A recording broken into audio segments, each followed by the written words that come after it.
Yes, we're good. Yes, good evening. Oh, thank you.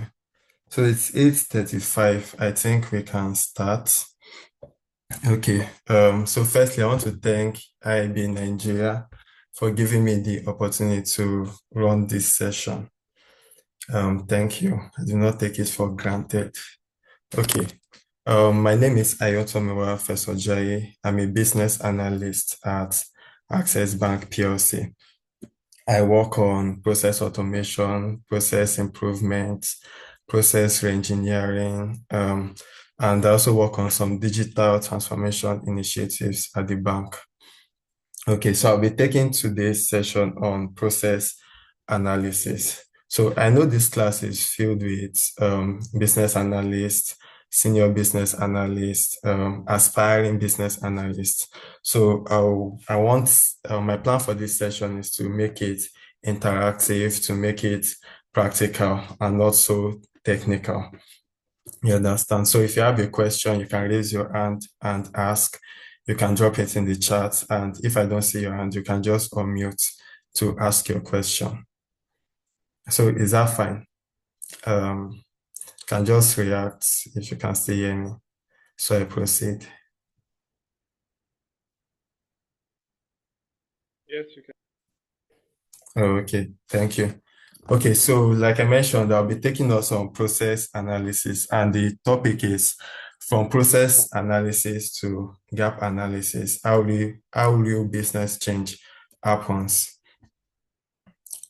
Okay. Okay, so the objective for this session is number one is for us to understand process analysis, for us to understand gap analysis, and for us to see how both of these can drive real transformation. So now how business change happens. So a business change, what's that?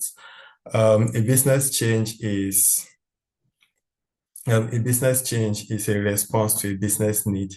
A business need is an identified business problem or an identified opportunity by business. So as of today,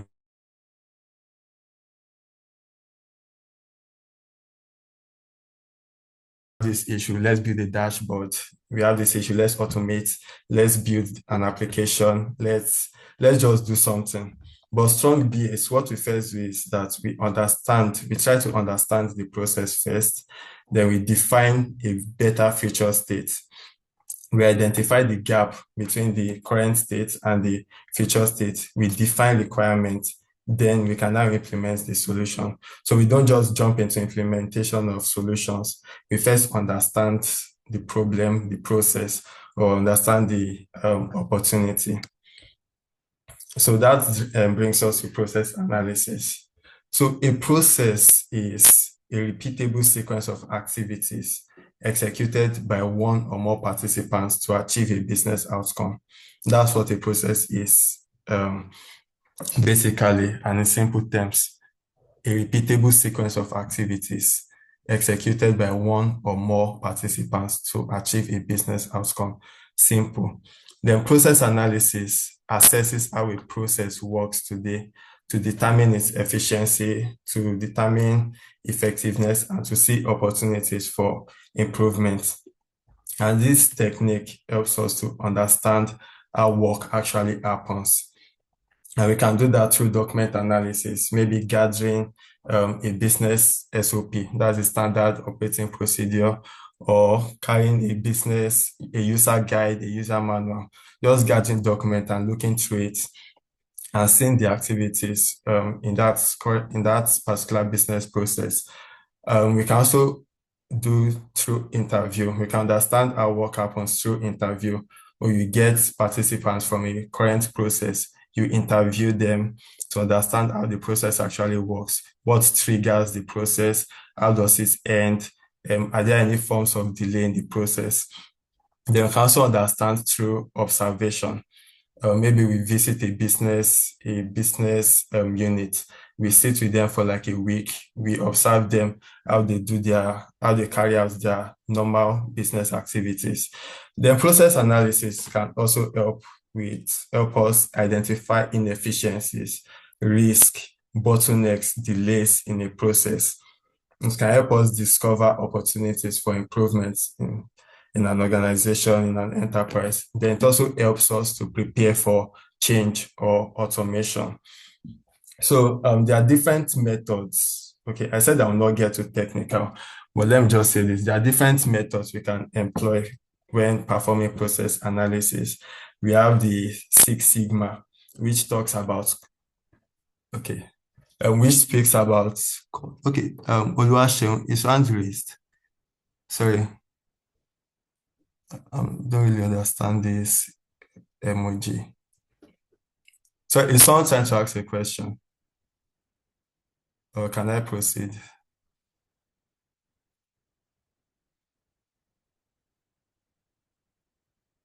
Okay, can anyone hear me, please? Just to be sure. Yes, the emoji is just for clapping. Oh, okay. Oh, sorry. Oh, thank you. I thought they were raising their hand. Apologies. Okay, so there are different methods in process analysis. We have the Six Sigma, which focuses on quality and reducing defects. Example is so let's say currently you have to manually transfer to customers or something like that. There can be areas of defects in that. Or why do you have to do this? Why do you have to carry out this activity manually? Can't you maybe automate it or have a better way of doing it? Get a robot to do it. That's what Six Sigma speaks to. Then we have the Lean Six Sigma, which combines Lean and Six Sigma. Lean just speaks to, in simple terms, speaks to speed. So combining it with Six Sigma, it speaks to speed, efficiency, and quality of work.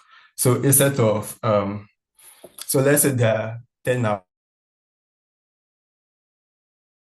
process, you ask yourself, do we really need 10 people? Is it wasteful to have this number of people? What if we cut it down to about 5 people just to approve? That's what Lean Six speaks to. Then you can also carry out another method in process analysis is root cause analysis. Under root cause analysis, you are looking for the real reason behind a problem or behind a defect or behind a delay in a particular process. There are methods under root cause analysis also like the 5 whys, where you keep on asking why, and why until you get the real reason behind a defect or an issue. We have the fishbone diagram, the Ishikawa, where you outline defects and you see possible causes for that defect. What I don't want to get too technical, I just want to explain the basis, and once you get that, you can apply this in whatever domain you are facing or you are using process analysis in.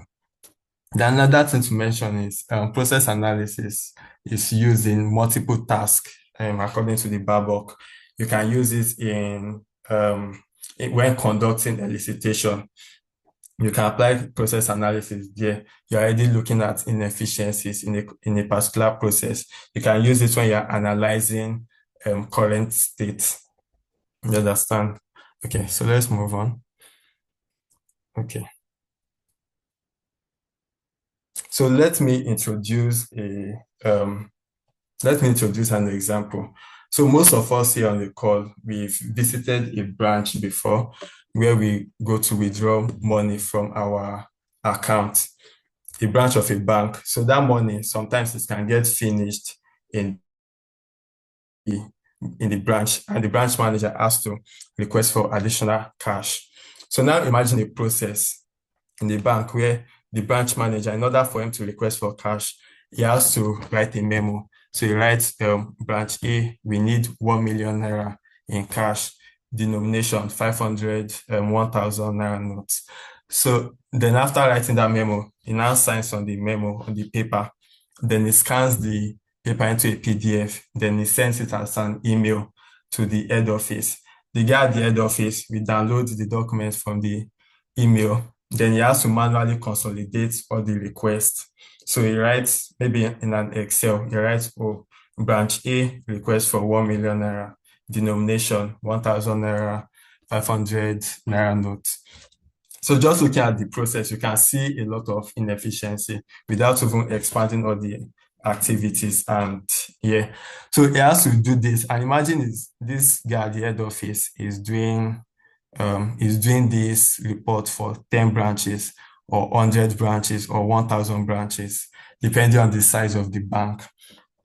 So you can already see the time it takes, let's say 30 minutes, 1 hour, just to manually do this report. After it does the report, he now has to send an email to the cash vendor or bullion or whomever to deliver cash to the branches. So imagine this scenario. This is the current process. So now I mentioned I want this session to be interactive, so you can raise up your hand, you can just unmute your mic. So the first question is, where is the first inefficiency in this process I just outlined? You can also drop a chat. Does anyone want to answer? Where is the biggest delay in this process?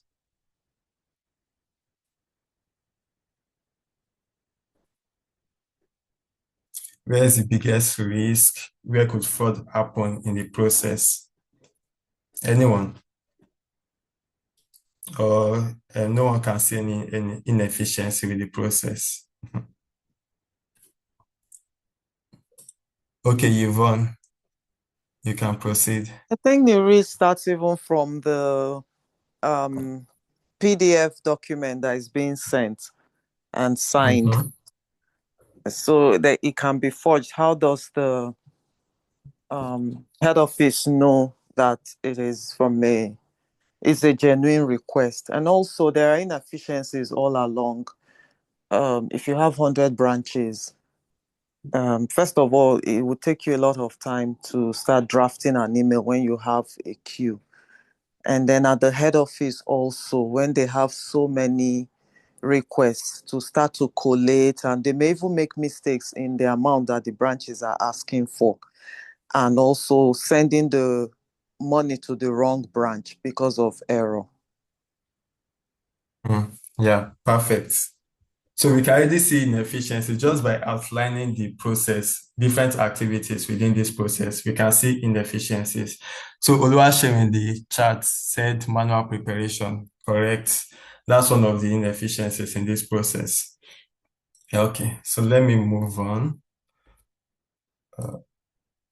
Okay, so some of the observations I listed out. I mean, your answers are correct also. They're all part of it. So just theory, paper dependency. That devalues the organization in terms of operational cost. Why do I have to use a paper every time I want to request? Imagine 1,000 branches, they have to use paper and they have to request every day. Just adding this together, you can see the cost. Then there's email reliance. What if the guys at the head office, they miss an email? I mean, they can get like 100, 500 emails a day. What if they miss your email? That's already a risk, because you that you are requesting for cash, you think you've requested, but the guys at the head office, they missed it, which will affect your customers. You can just tie these things together. Then there's also the manual reports consolidation. So someone at the head office has to manually input these things into an Excel, and that can take like 30 minutes, 1 hour, time that can be spent doing other things that brings value to your organization. Our job as business analysts is to drive, one of the key things is to drive value for our enterprise. So let's design the feature states together. So if you could redesign this process, how would it look like? What would you remove? What would you add? If possible, what would you automate? So this is a question for the house. Let's design a feature state together. Okay, Ifeanyi, you can proceed. Good evening, Ayotomiwa. So for me, designing the future state is just like you rightly stated. After dimensioning the current state, is to look at the steps that makes up the process and analyze it.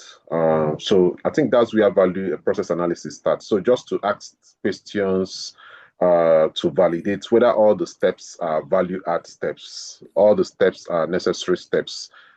There are steps that are non-value adds that can be removed and the process shrinked before we even begin to envision the future states in automation, so that we don't just automate an inefficient process. So I think that's where the takeoff point will be.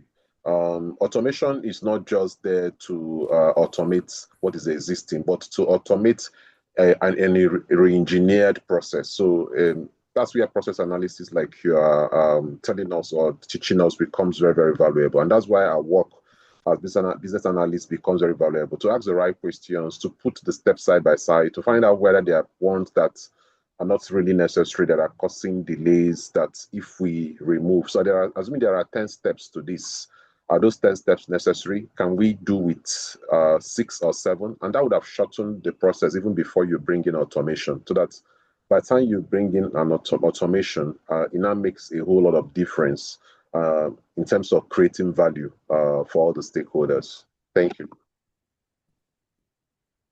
Yes, thank you, Ifeanyi. So like you rightly mentioned, first look at the process, look for inefficient steps, look for waste, and yeah, you're correct. So and you also mentioned something which brings me to what I'm about to say. You don't just jump into automation. You have to, because if you just jump into automation, you might automate an inefficient process, and that does not solve anything. And just carrying the process from the manual method to maybe a system, and it's still inefficient. There are still delays. People are still looking for shortcuts around the process. They're not using your automation. That's where you've wasted resources, you've wasted your system, you've wasted time. And yeah, you are correct, Ifeanyi. Anyone else? What would you remove? What would you add? What would you automate?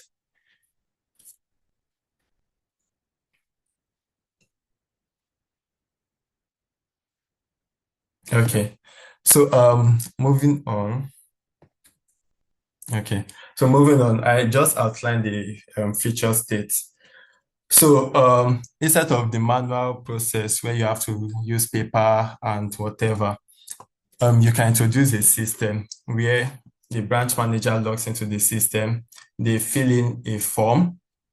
Instead of using paper, they fill in a form for their request. Oh, we need 1 million naira, 1,000, denomination of 1,000, denomination of 500. Then they submit it. It goes to the head office.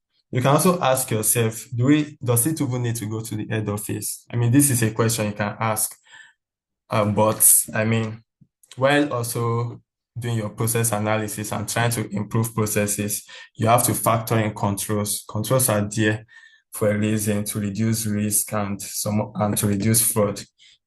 So it's good on this proposed system. It flows to the head office, they approve.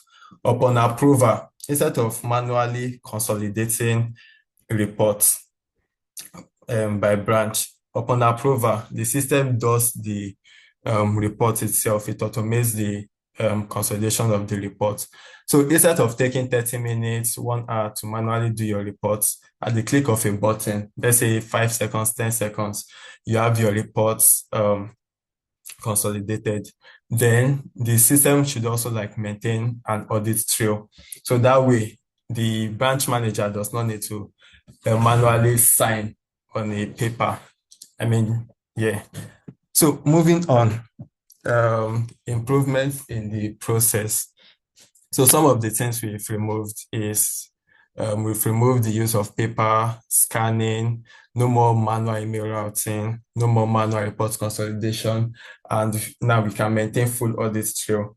And this full audit trail means maybe anybody, if a branch manager A should log into the system, whatever activity branch manager A does, it will be tied to that person. So there's no need to sign anything again. Okay. So this brings us to gap analysis, one of my favorite techniques in business analysis. So gap analysis is a comparison of the current state and the desired future state of an enterprise in order to identify differences that need to be addressed. In case that sounds too technical, it's basically comparing the current state versus the future state and identifying what must change. Sorry about that. What must change to get to the future state, the gap between these two states. And in order to perform your gap analysis, you need to first define your current state. And for our example, we've defined the current state, where is the use of paper, scanning, manual signature, manual consolidation of reports. And then we've defined our future state. Although I said not everything is automation, but yeah, we are bringing in a system where you can just log in, you have an approval workflow, there's automatic consolidation of reports. So, so just to put into perspective, this is taking our example. This is comparing the current state and versus the future state. So in the current process, we use paper memos to make our request. In the future process, we want to have a digital request submission. In the current process, we make use of emails to send requests from the branches to the head office. In the future state, we want to introduce a workflow kind of system to route requests from branches to head office. In the current process, we have manual approvals. In the future process, we've automated the approval, making use of a workflow. In the current process, we have manual consolidation, which, like I mentioned, can take 30 minutes, 1 hour to perform. In the future process, we have the report is automatically consolidated and generated, which reduces time to maybe like 5 seconds, 10 seconds. And I mean, reduction of time is reducing work someone does, and they can focus that time on something else that brings value to the organization as a whole. Okay, so let's discuss again. So having carried out the gap analysis, and also it's important to mention that the gap, when you carry out gap analysis, those gaps you identify, they are what inform our requirements, and the requirements inform the design, the solution design. But back to our discussion, what must exist for this our future state to happen? What capabilities will you say are missing in the current state? You can raise your hand, you can drop your opinion or your answer in the chat. Anyone?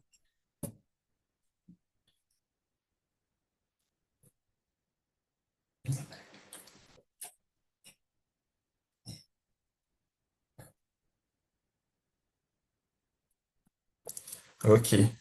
And no one wants to answer. Okay. Moving on. So the output of the gap analysis, let me make it easy for us. Maybe we don't know the answer for that one. So we define our system needs and requirements, the requirements that must exist for the future state to come to be possible. We might have to redesign the process. There might be integration needs, maybe between our system and third-party vendors or something like that. Okay. So now, another discussion. What are the solution requirements? So if we're to introduce a system, what must the system be able to do in order to achieve our future states? So remember, we compared the current state and the future states, where we make use of paper. We want to digitize that. We make use of email routing. We make use of manual approvals. We make use of manual reports consolidation, manual signing of documents, of papers. So if you were to define the solution requirements, what will you say it should be able to do?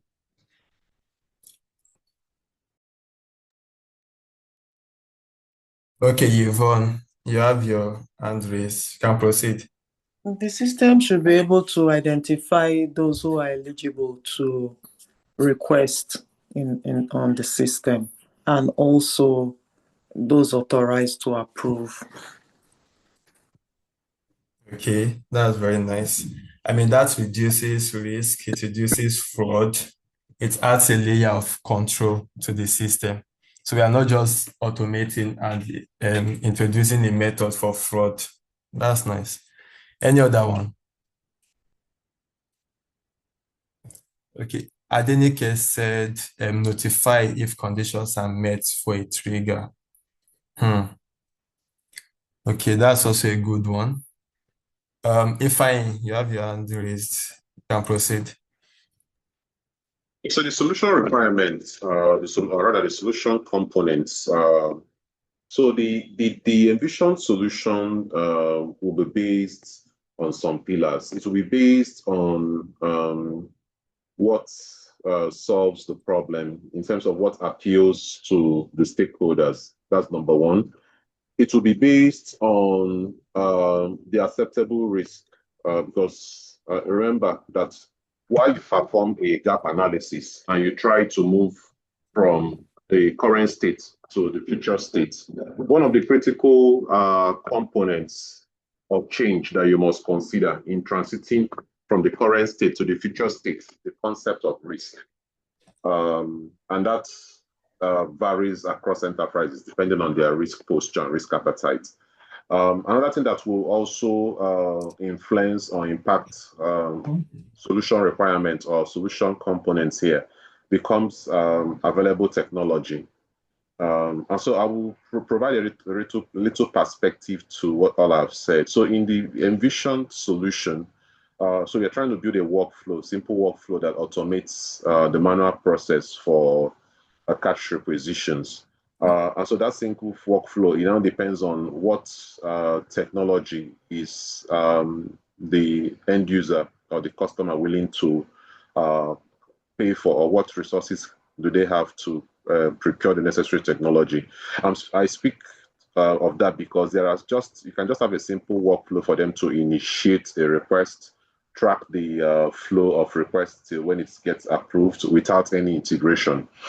You can also build a system that integrates with the general ledger account. So when a cash request is initiated and is approved, it passes the necessary entries to the general ledger accounts.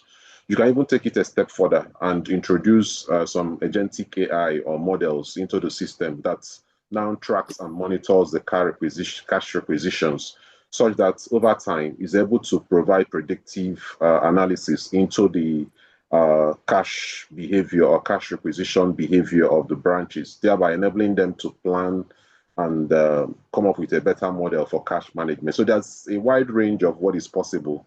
Again, depending on those three factors that I've mentioned earlier. So that would be my take on this.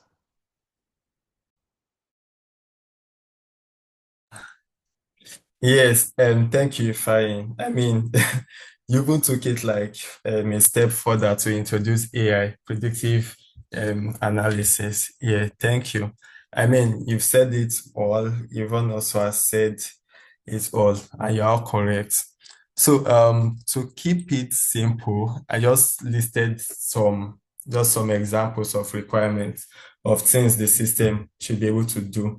I mean, Yvonne mentioned something around control. That's where this fourth one comes in. The system must be able to keep audit log so that not just anybody can log in or can access the system and do whatever they like. The system should be able to submit requests. I mean, that's a basic requirement. The system should be able to perform approvals. It should be able to generate reports based on the click of a button. So these are just examples of requirements, and there's a wide range of requirements. If we sit down here, have a workshop session and talk about it, we can bring out like 100 things or even more that the system should be able to do. Okay. So the solution to be implemented, I listed three things. We need a workflow automation platform. The system should be able to handle end-to-end request handling, and like I've been mentioning, audit trail. It should be able to keep audit trail of users on the system. Okay, before I get to the key takeaways, so now we've defined our solution, and in this particular example, making use of a bank. I know you guys don't like when we always use bank as example, but making use of a bank, we ended up from a manual process to a system. But it's important to note that this does not just apply to the banking domain. It can apply to oil and gas. It can apply to agriculture. It can apply to healthcare. I mean, imagine a scenario where a patient walks into a hospital. They meet the guys at the front desk. The guys at the front desk need to get their details, maybe their insurance details, then get approval for treatment from the insurance company. Let's say currently they are doing it manually. You can look at this process, dismantle it, look at places of inefficiencies, look at places that can cause delay. Between approval from the front desk at the hospital and the insurance company, you might have to wait 10 minutes. How can we reduce this 10 minutes to 5 minutes? How can we reduce it to 3 minutes? How can we even eliminate this stuff? So it's not every time you have to build a new system. But imagine a simple example where you walk into a restaurant, for example, you see a queue, and you are wondering why is the queue so much? And you look at the back, there are like 10 staff members working in this restaurant. Some are working on serving the customer, some are working on payment, some are working on taking orders. And you wonder, why is there still queue? Why is there still inefficiency in this process? So you can now imagine the process from the trigger, which is when you walk in, and to when you walk out with your food, if you are ordering takeaway. You can look at it. Do we need to reduce the number of people serving? Do we need to increase the number of people handling payments? You just dismantle the process. You outline the activities in that process, and then you can now identify places where you can improve. And I mean, in this example of restaurant, you won't say you want to give them like a system, because I mean, what will a system do to help them? But you can remove people, you can add people, you can just perform process analysis, in-depth process analysis to see where the major issue lies and see how you can improve this process. So the key takeaways from this session is process analysis speaks to understanding the process. Future states speaks to defining improvements. Gap analysis is where you identify what's missing between the current state and the proposed or the desired future state.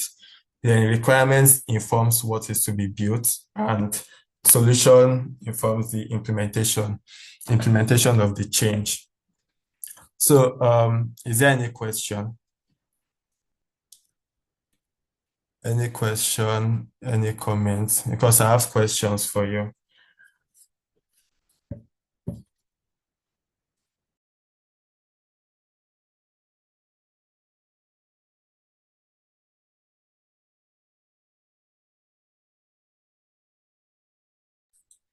Okay, it seems there are no questions and we all understand this. Perfect. Okay, so I have a number of questions that we can just go through together. So remember I said I want this to be an interactive session. So you can drop your answers in the chat. You can unmute to ask your questions, to answer the questions rather. Okay, so the first question 1. A team wants to automate a slow request process immediately. What should happen first? A, implement a workflow system. B, train staff on new tools. C, understand how the current process works. D, hire more staff. Already dropping answers. C, okay.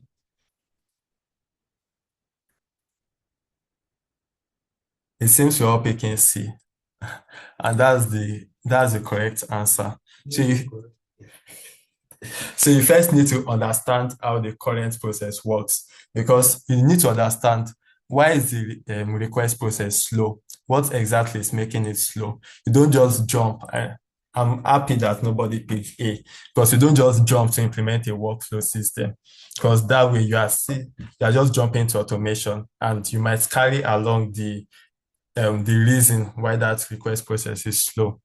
So question 2. A process has delays, multiple approvals, and manual steps. What is the main goal of analyzing it?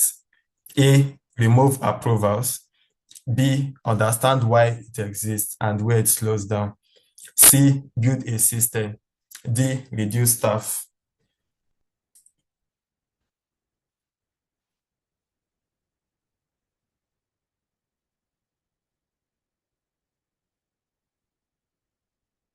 Okay. B, B, B, A. Okay. So the answer for this is B. You need to first understand why the delays exist and where the delays happen. You don't just remove the approvals. That will not be very efficient. You need to first take a step back, analyze the process, and look at where the delays happen. So yes, the answer is B. Yes, I see most people picked B. Nice. Okay, question 3. During process analysis, what should we focus on most? A, technology to be used.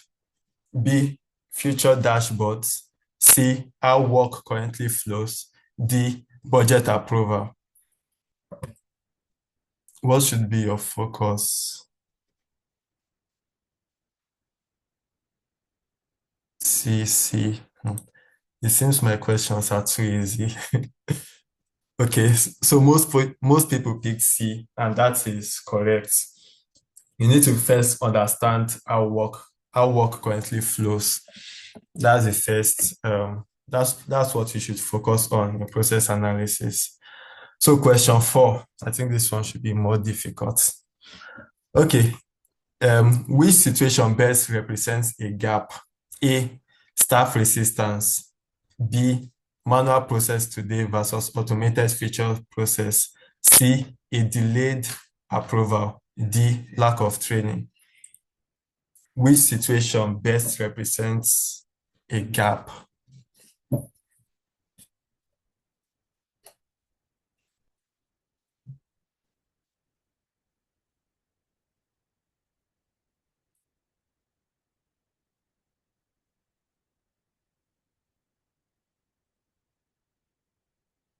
B, B, A, C.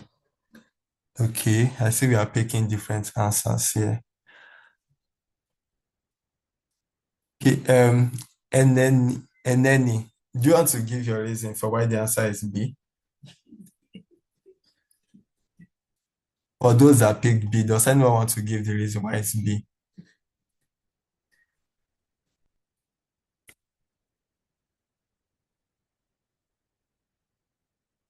You can raise your hand to speak because I'm seeing different answers. Okay, you can Basically, proceed. for me, it's you have a manual process now versus the automated. So you want to move from the manual to the automated when there's a process improvement. So that is a gap situation. Two different processes. Okay. Ifeanyi, your hand is raised. Thank you, Eneni. Thank you.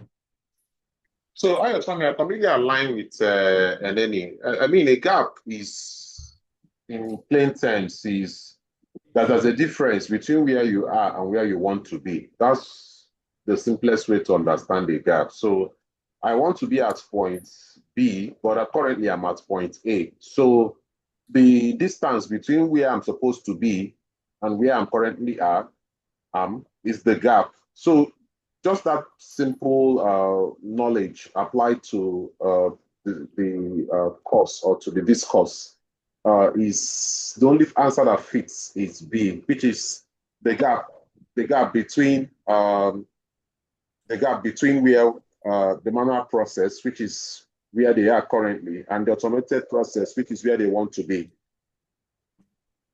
Okay. Thank you, Ifeanyi. So I want to review the answer yet.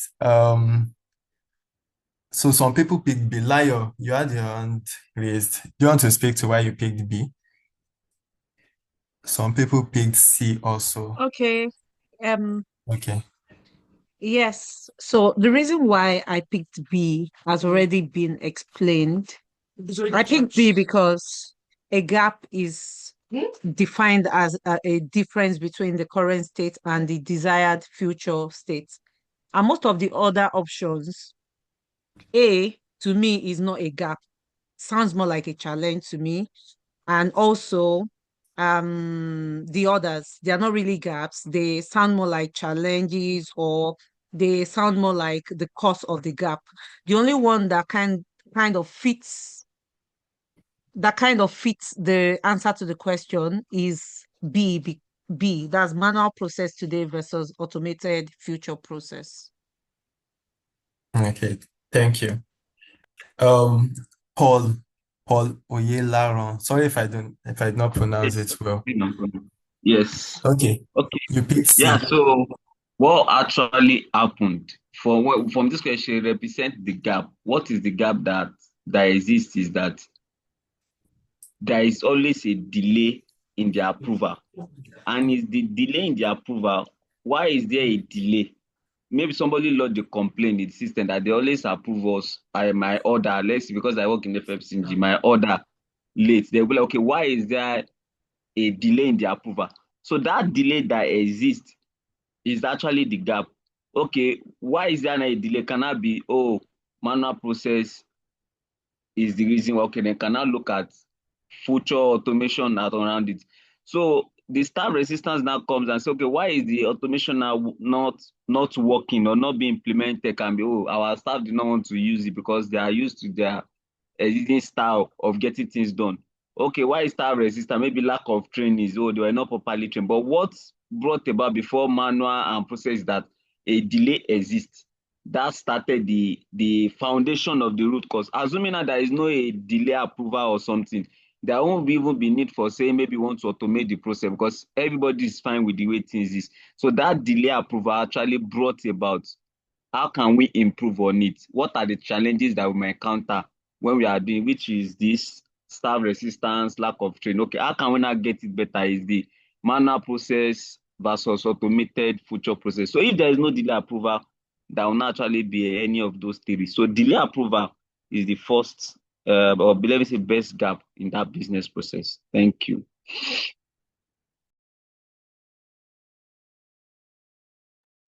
All right. Yeah. Thank you, Paul.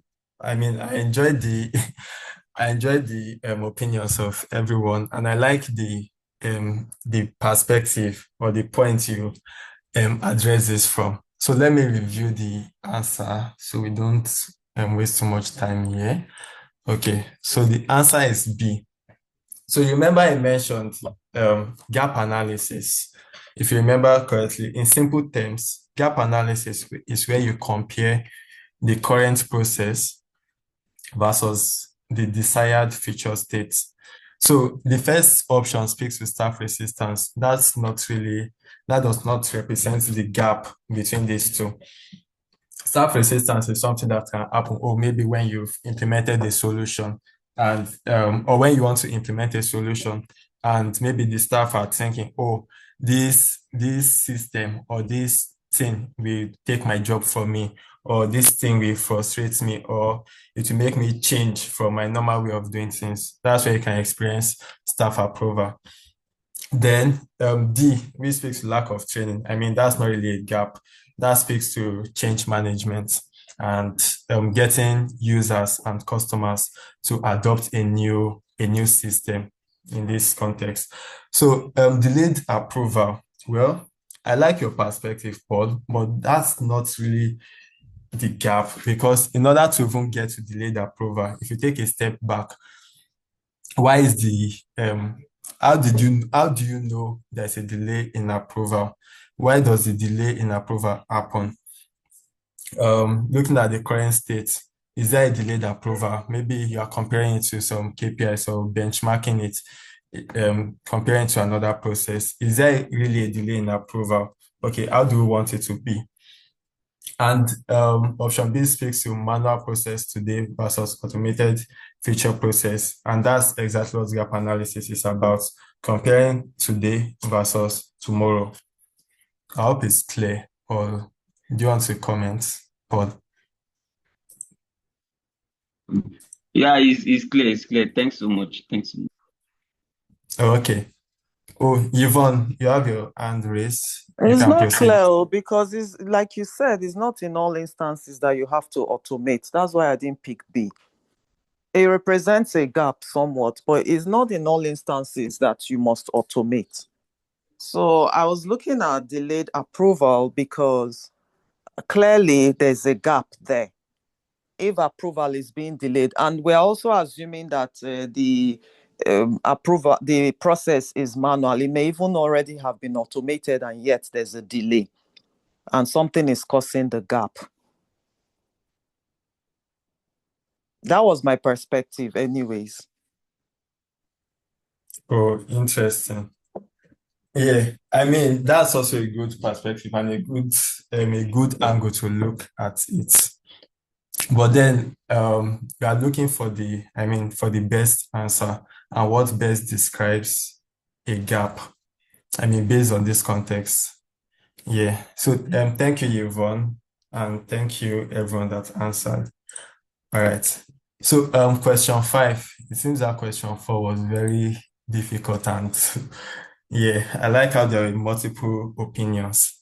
So question 5, after defining the future state, what comes next? A, implement a solution. B, identify what must change to reach it. C, train staff. D, write system code. Okay, answers are dropping. Okay, other body, other process today, situation, change.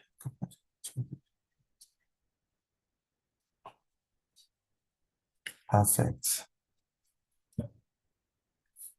Okay. B.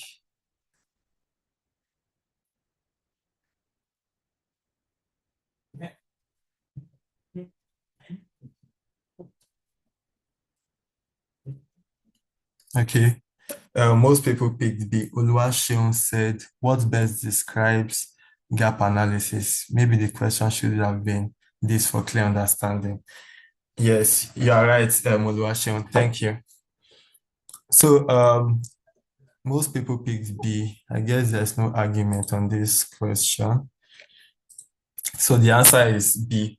So after you define the future state, what comes next? You identify what must change in order for you to reach it. You don't just jump into implementing solution. You don't just train staff. I mean, what are you training them on?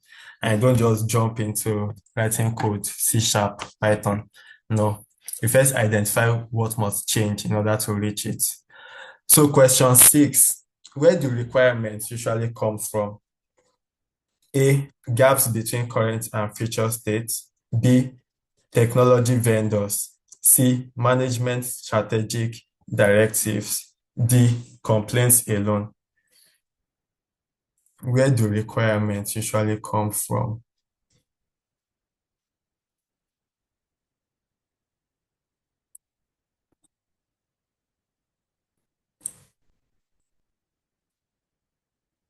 A.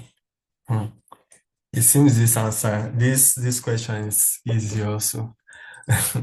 But yeah, you're all correct. The answer is A. So it comes from the gaps between the current and the future states, most often than not. Okay, question 7. Why is it risky to automate a process without analyzing it first? A, it takes longer. B, it increases cost. C, it requires training. D, it digitizes existing problems. This one should be difficult. Why is it risky to automate a process without analyzing it first?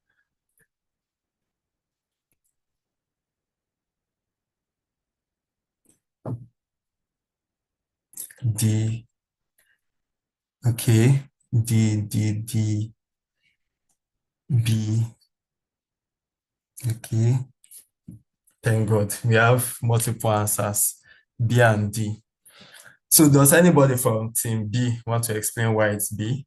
And does anybody from team D want to explain why it's D? It increases cost versus it digitizes existing problems. Gracious, Team B, Eneni, Cynthia, anyone? Or with Team D go first? Hello, Yekini, Ifeanyi, Aziz, Olabode. Who wants to represent Team D? Who wants to represent Team B? Can I try and explain for Team D? For Team D, yeah, So proceed. it's possible that it increases costs, but that may not be the only problem that it causes. So I believe D more accurately represents why it is risky, because when the existing problems are digitized, it will increase costs, it can take longer, and well, I don't know if it will require training. So I believe when existing problems are digitized, it has more risks involved than just increasing costs alone. Yeah, and thank you, Elo. So we have another one. Adenike said all options are plausible. Interesting. You will explain why. You will explain for all the options. So Nelson, sorry, I cannot pronounce your first name. Nelson, you can Okay, proceed. okay. Okay. For me, I think it's the digitizing existing problems because, like you rightly said during the course of the class, that when you're automating a process and you've not done a proper analysis of what the gaps or the issues are, you go ahead to automate an existing problem, an issue. You've not found out what the issue is, and you're automating that issue for them. At the end of the day, what you've automated, the solution you've provided, has not solved the problem they're having. People will still not use that solution. The problem will still persist. Thank you. Yes, thank you, Nelson. Interesting. And I like that. Anybody from Team B? Only Team D guys, only Team D guys are talking. Adenike, do you want to go? You said all options are plausible.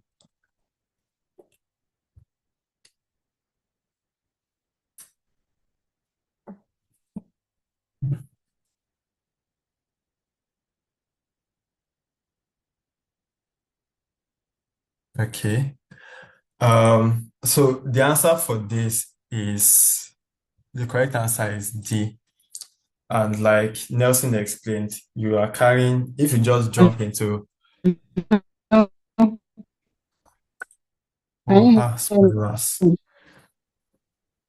Yes, Adenike, I can, but it's breaking a bit. Although I've shown the correct answer, but you can see Okay, I guess it's my explain. network. It's breaking a bit. Yes, Okay, it's better now. trying the correct answer. Okay.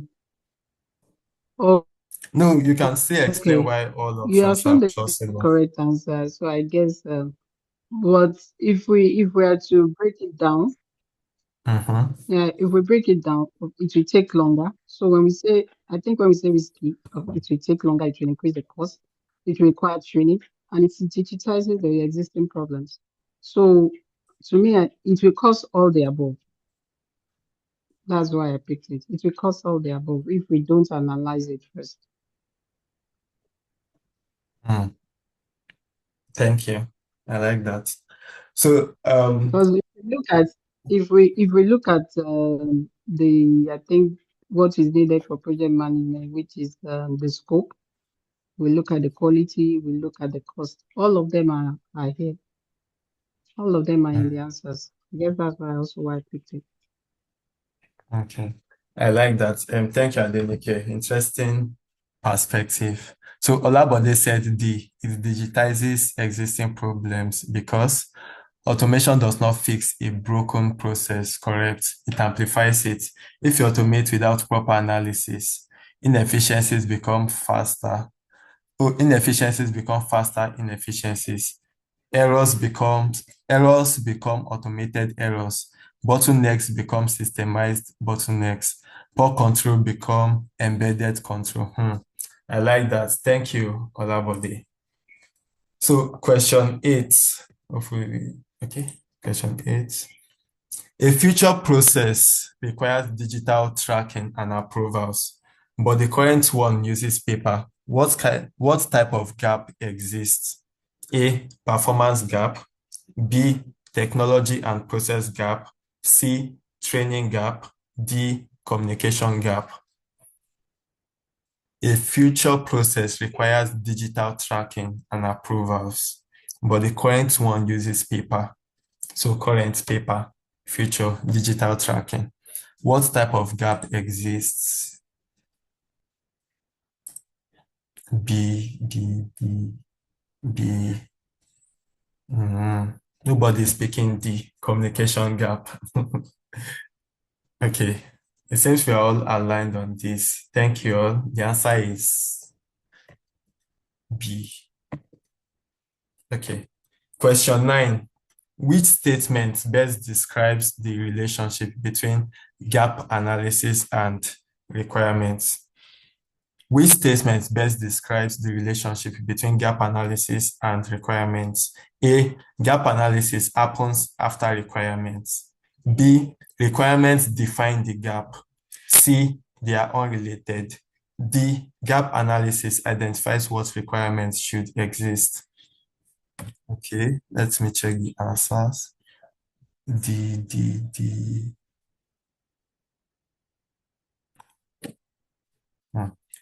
Okay, so the correct answer is D. Correct. You're all correct. Okay, the final question. A process is automated and runs faster, but people still complain and workarounds continue. Is this transformation? A, yes, efficiency improved. B, yes, technology was implemented. C, no, the way the work happens has not really changed. D, no, staff need more training. What is the answer?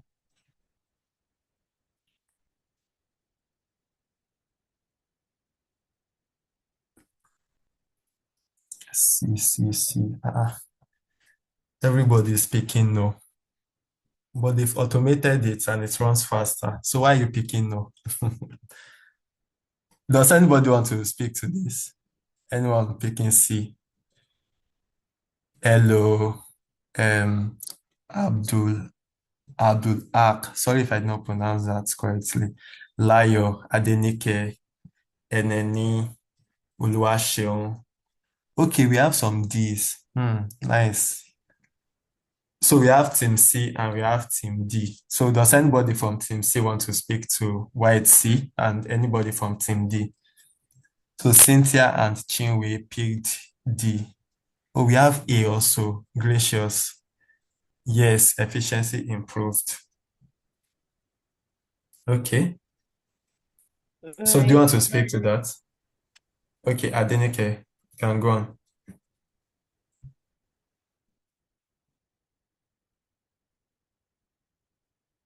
Okay, is anyone speaking? Okay, can I speak? Oh yeah, you can, All Gracious. right, I chose A, efficiency improved, because the question says that a process is automated and runs faster. So we know that a system was improved actually, something was done, right? But there's a clause but the people still complains and workaround continues. Is this transformation? Yes, there's a transformation because you have actually solved maybe the issue of the system issues. Now it runs faster. However, there is a transformation, but maybe it's not. I think processes can be iterated. That means you have to maybe do it multiple times to be able to achieve the final solution. But that doesn't mean that there was no transformation. That's what I'm trying to say. Yeah. Interesting perspective. Layo, you can proceed. Okay, so I chose C because speed is not transformation. Automation is not transformation. The real transformation the real transformation is how value is delivered, not just how fast buttons are clicked, which is what automation is in this regards.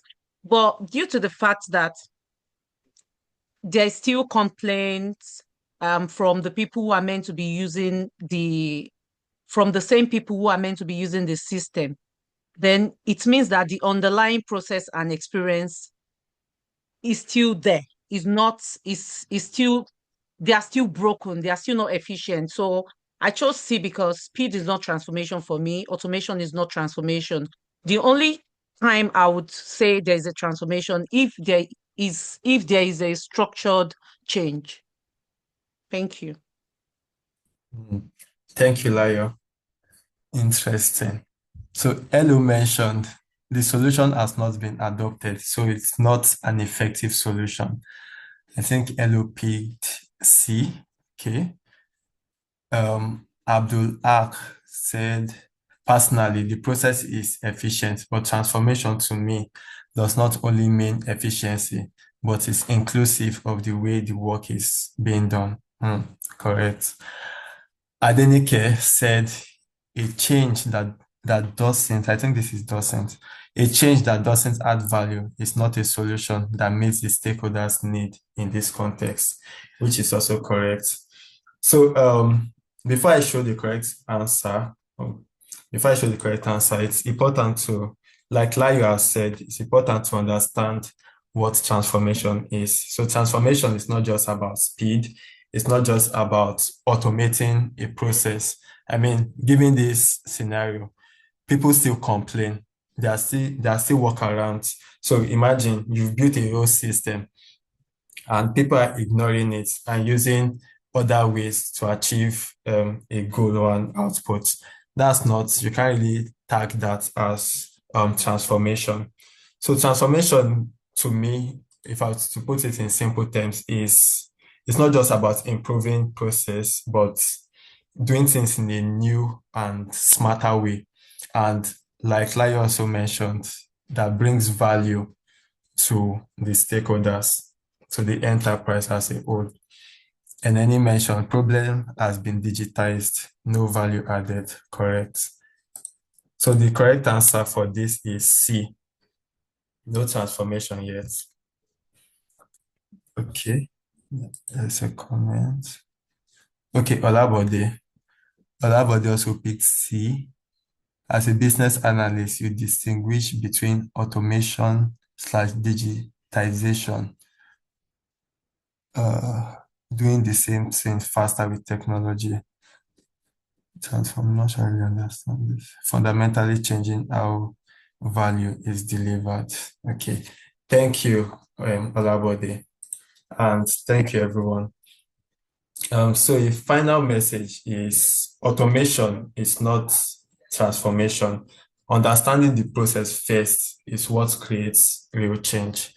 So thank you, everyone. And that brings me to the end of this, or brings us to the end of this session. Thank you for your participation. Thank you. So are there questions or anything? If not, we can end it here.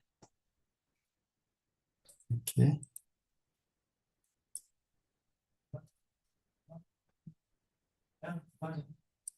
Okay. No questions. Thank you everyone for joining. Have enjoyed the rest of your day and enjoy the rest of your week. So hopefully next week we meet again, and I'm not the instructor for next week, but we'll meet again for another session. Thank you very much. Bye. Thank you.